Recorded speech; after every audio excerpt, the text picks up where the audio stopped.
Mr. Presiding Officer, kinalulungkot ko po pero sa akin pong katatayuan bilang NBI Director, hindi ko po maaaring isiwalat ang pagkakakilanlan o pagkatao ng ating mga persons of interest na ito sapagkat gaya ng aking sinabi, this is a continuing and an open investigation po sa nangyari po na pagkontrata sa pagpatay sa ating Pangulo.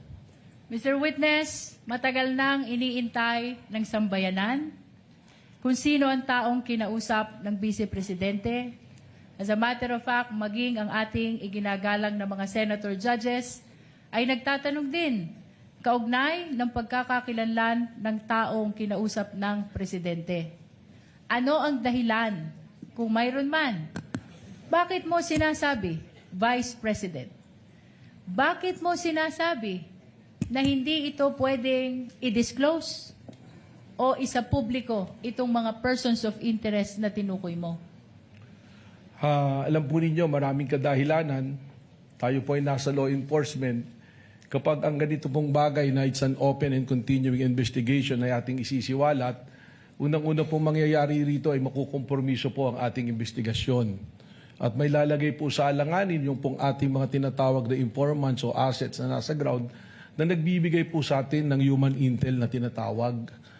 At kasama na rin po rito na yung pong aming capability to have successful operation ay makompromiso sapagkat maaaring hindi na po kami pagtiwalaan ng aming pong mga pinanggagalingan na source.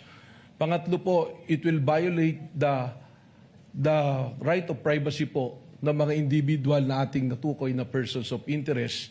At meron din po itong kaparusahan under the Administrative Code na kung ang isa pong information ay confidential, secret, or top secret, hindi po ito pwedeng ibahagi basta-basta sa publiko. Ito po ay exception din sa Freedom of Information under po sa Memorandum Order number 15 po ng ating pong Pangulo.